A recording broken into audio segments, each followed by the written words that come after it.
తల్లిదండ్రులు కావాలని మీ కలను సాకారం చేసుకోండి. ఓఎస్ఎస్ ఫర్టిలిటీ వారి తక్కువ ధర సంతానోత్పత్తి చికిత్సతో అపాయింట్మెంట్స్ కొరకు కాల్ చేయండి 7825893604. స్క్రీన్ మీద సక్సెస్ అయిన జంటలకు ఫుల్ డిమాండ్ ఉంటుంది. మళ్ళీ కలిసి నటిస్తే చూడాలని ఫ్యాన్స్ కోరుకుంటారు.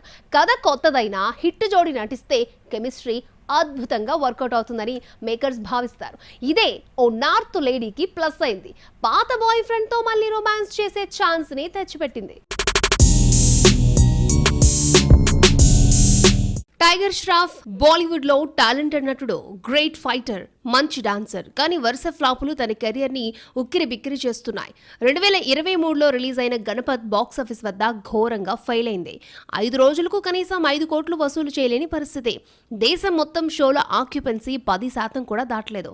అందుకే ప్లాన్ మార్చిన టైగర్ ష్రాఫ్ జగన్ శక్తి డైరెక్షన్ లో కొత్త ప్రాజెక్ట్ చేయడానికి ఓకే చెప్పాడు. ఈ సినిమా కోసం లక్కీ గర్ల్ దిశా పటానీని బరిలోకి దింపుతున్నాడు. టైగర్ ష్రాఫ్, దిశా పటానీ ఫస్ట్ టైం భాగీ 2లో కలిసి నటించారు. తర్వాత వచ్చిన భాగీ 3 కూడా బ్లాక్ బస్టర్ హిట్ టాక్ ని తెచ్చుకుంది. మళ్లీ 3 ఏళ్ల తర్వాత హీరో నెంబర్ 1 సినిమా కోసం టైగర్ ష్రాఫ్ తో రొమాన్స్ చేయనుంది. నిజానికి ఫస్ట్ ఈ సినిమాలో హీరోయిన్ గా సారా అలీ ఖాన్ ఫిక్స్ అయింది. కానీ తన డేట్స్ ఖాళీ లేకపోవడంతో తప్పుకుంది. దీంతో ఈ యాక్షన్ థ్రిల్లర్ లో దిశా పటానీకి ఆఫర్ ఇచ్చాడు డైరెక్టర్. జూన్ లో సెట్స్ పైకి వెళ్లనున్న ఈ సినిమా 2024 సెకండ్ హాఫ్ లో ఆడియన్స్ ముందుకి రానుంది. మరి లాంగ్ గ్యాప్ తర్వాత కలిసి నటిస్తున్న ఈ హిట్ జోడీ ఈసారి ఎలాంటి మ్యాజిక్ రిపీట్ చేస్తుందో చూడాలి.